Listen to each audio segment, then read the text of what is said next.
welcome back to my channel. So meron akong i-share sa inyo guys na magagamit po natin sa ating pagbablog. So ito po ang product na binili ko sa Black App. Ayan po siya. Pagpasensyahan nyo na po yung aking mga background sound dahil naghaharutan po ang aking mga alaga. So ayan guys, meron akong nabili dito. Ayan, ito siya, yung vacuum suction siya ng kinakabit po sa mga pader-pader. So na-try ko na po siya kanina. Ipapakita ko lang sa inyo kasi po sorry naman seller dahil nakapag-comment po ako dun sa isang post nag-review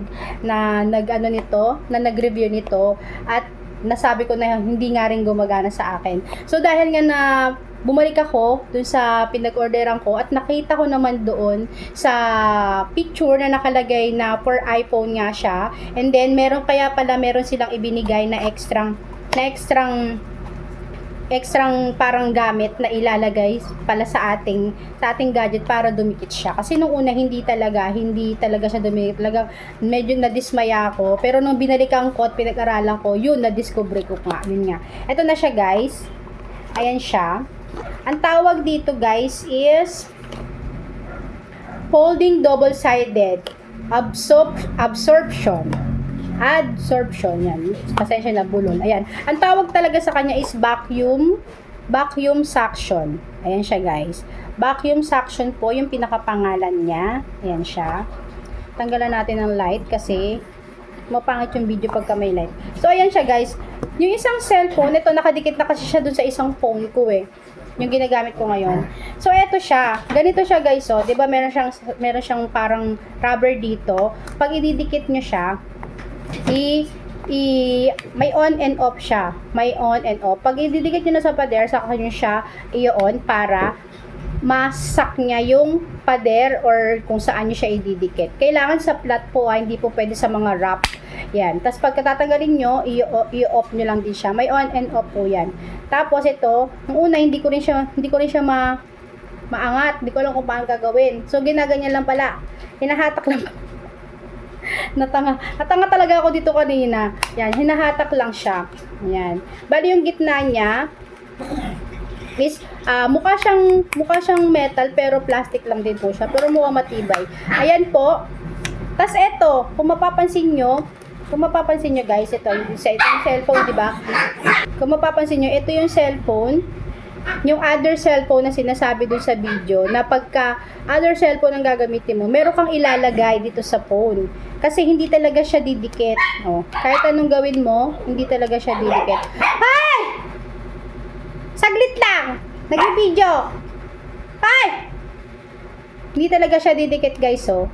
Kahit anong gawin mo dyan, hindi talaga siya didikit. Nung nadismaya talaga ako. Pero nung nagtataka ko, bakit meron silang ganitong binigay? Dalawang ganito. Yung isa, ganyan po yung kulay, tapos yung isa niya white.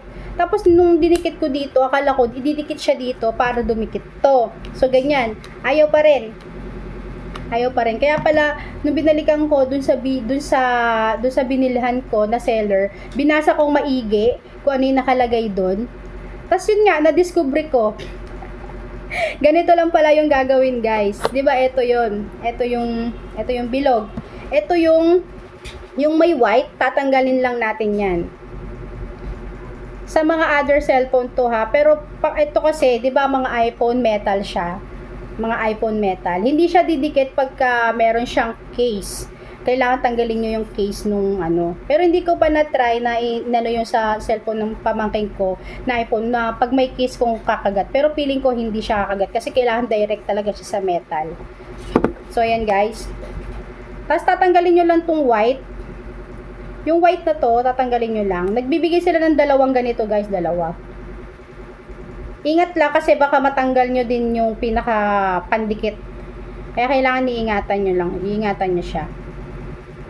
Hindi ko alam kung pwede siyang ilagay sa housing niya. Pero ako dinirect ko na siya. Dinirect ko siya sa phone.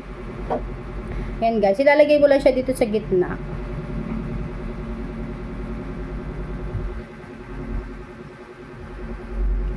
Yan. Ayan guys, lalagay mo lang siya dyan sa gitna. Tapos didikit na siya. Yun. Ganun siya guys. Ayan oh. siya yung magiging metal para dumikit siya dito. Kaya pala tinignan ko yung lahat ng cellphone na inano doon, na naka-picture doon sa sa ano nila, sa store nila, yung kung saan ka umu-order. 'Di ba nakikita natin yung presyo? Naka-indicate doon, saka lahat ng picture na nakalabas doon is merong bilog sa likod. Kaya pala, dahil ganito pala, ilalagay pala to. Yung pala yung purpose, kaya may free. So, ayan siya guys, oh. Didikit siya. Oh. Oh, 'di ba? Dumikit na. Tapos ito ay sa-suction nyo lang siya dito. Hindi ko sure kung kakagat siya dito sa sa pader ko. Pag igagawan ko ng video kung kakagat siya dun sa pader ko. Wait lang. Ayan guys, titignan natin kung kakagat siya. Sana kumagat. Kasi ilalagay ko talaga to sa CR. Tingnan natin kung kakagat siya. Igaganon nyo lang po siya. I-on nyo lang. Ayan. Hindi siya kumakagat dito kasi may wrap siya, wrap. Hindi talaga siya kakagat. Pero i-try natin dito. Saan ba natin dito try? Try natin dito sa may pader. Ayan guys, try natin dito sa salamin. Kung gagana siya.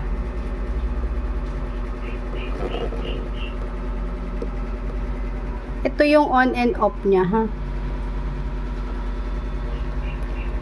Medyo matigas kasi siya pagka Yan. Ayan siya guys, tapos hahatakin nyo lang siyang ganyan. Ayan o. Gumana siya o. Yan, hahatakin nyo lang siya. Pwede rin hindi. Ayan. Tapos lagay natin yung hahatakin nyo lang siya. Ayan yung on. Kung kita. Ayan, may on and off siya. Ayan. Kita nyo ba? May on and off siya dyan. Ayun, kita sa salamin, oh. May on and off. Tapos gaganyan nyo lang siya. Hatakin nyo lang ganyan. Tapos, pwede nyo na makabit to. O, ha? Yan, o. Yun yung purpose niya, guys. Ayan yung purpose niya. Nagmukha akong tanga dito nung kanina. So, ayan na, guys. Meron na tayong bago. Pagka mag-aano tayo. Madikit siya, guys. Madikit yung metal niya. Yan. O, ha? Look! Oh. Pagkatatanggalin nyo na, balik nyo lang yan, tapos i-off nyo lang.